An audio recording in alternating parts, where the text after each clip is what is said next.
नमस्कार दोस्तों, आज मैं आपसे एक ऐसी बात साझा करना चाहता हूं जो मेरे दिल के बहुत करीब है।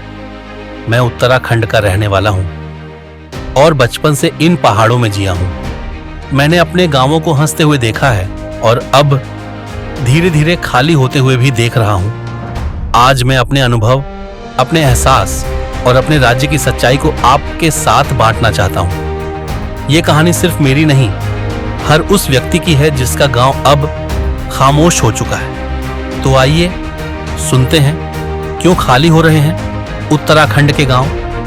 कभी जब शाम होती थी तो हर घर से धुएं की लकीरें उठती थीं।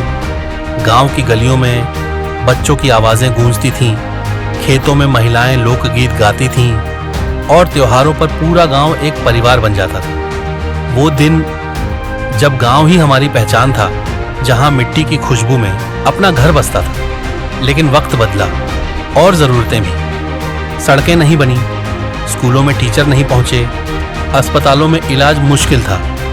नौजवानों के सामने सवाल था, रुकें या चलें, और वो चल दिए शहरों की ओर, बेहतर जिंदगी की तलाश में। आज हालत यह है कि उत्तराखंड के 1000 से ज्यादा गांव पूरी तरह खाली हो चुके हैं। इन गांवों को अब घोस्ट विलेज कहा जाता है, जहां कभी बच्चों की हंसी गूंजती थी, अब सिर्फ हवा की सरसराहट सुनाई देती है। इन गांवों में अब सिर्फ कुछ बुजुर्ग रह गए हैं जो हर दिन उम्मीद में जीते हैं कि शायद एक दिन बच्चे वापस लौटेंगे। घर की दीवारें पुरानी हो गई हैं, मंदिर की घंटियां अब कम बजती हैं और शाम होते ही पहाड़ों पर खामोशी उतर आती है। पर हर अंधेरा हमेशा के लिए नहीं होता। कुछ युवा आज फिर से लौट रहे हैं।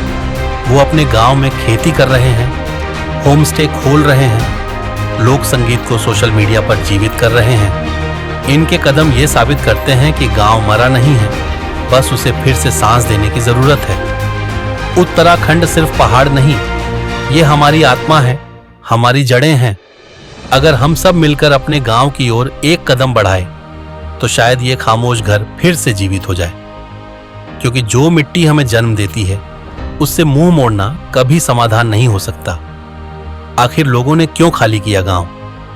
दोस्तों, एक सवाल हमेशा उठता है, आखिर लोगों ने अपने गांव क्यों खाली किए?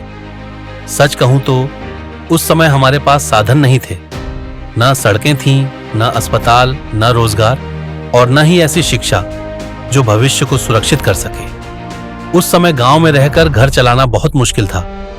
कई परिवारों के पास इतने सीमित साधन थे कि उन्हें मजबूरी में बड़े शहरों की तरफ जाना पड़ा।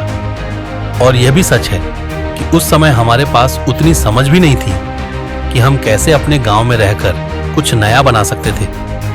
ऐसी सोच, ऐसे मौके सब आगे जाकर धीरे धीरे आए। पर आज समय बदल चुका है, लेकिन आज हालात पहले जैसे नहीं रहे। आज हम सब सक्षम हो चुके हैं। हमारे पास मोबाइल, इंटरनेट, स्किल, एजुकेशन और जागरूकता सब कुछ है। आज हम चाहे तो अपने गांव में रहकर भी जीवन बना सकते हैं, रोजगार बना सकते हैं और अपने पहाड़ को फिर से जगा सकते हैं। अब जरूरत सिर्फ एक तो कुछ कदम हम सब मिलकर उठा सकते हैं। गांव में छोटे छोटे रोजगार शुरू करना, जीसी ऑर्गेनिक खेती, मधुमक्खी पालन, मसाले, राजमा, झंगोरा जैसे पहाड़ी उत्पाद, होम स्टे, स्थानीय टूरिज्म, लोक कला और संस्कृति को डिजिटल बनाना, स्थानीय युवाओं को स्किल सिखाना, video editing, social media marketing, online business, mobile repair, IT skills जो गांव में ही कमाई कर सके। गांव में छोटे छोटे समूह बनाकर काम करना, महिलाओं का सेल्फ हेल्प ग्रुप, युवाओं की टीम, बुजुर्गों का अनुभव, तीनों मिलकर काफी बदल सकते हैं। सरकारी योजनाओं का सही उपयोग, स्टार्टअप उत्तराखंड होमस्टे स्कीम, इनसे कई लोगों ने अपने गांव में काम शुरू किया है। सबसे जरूरी मानसिकता बदलना, गांव में कुछ नहीं होता वाली सोच को छोड़ना होगा। आज हर चीज ऑनलाइन है, काम की जगह शहर नहीं, स्किल है। जो लोग शहर जा चुके हैं, क्या वो लौट सकते हैं? हाँ बिल्कुल, अभी भी बहुत देर नहीं हुई है। अगर आपने शहर में स्किल सीखी है, काम सीखा है, अनुभव मिला है, तो वो सब गांव में लाखों का सोना बन सकता है। गांव आपको मौका देगा, बस आपको पहला कदम उठाना होगा। अंतिम संदेश, दोस्तों, पलायन कभी समाधान नहीं रहा। पर वापसी समाधान बन सकती है।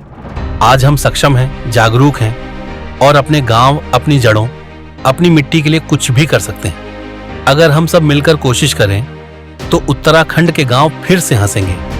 कृपया लाइक और कमेंट करके सपोर्ट करें और अपनी राय जरूर दें। अगली वीडियो के लिए ये थी चार धाम की वॉइस।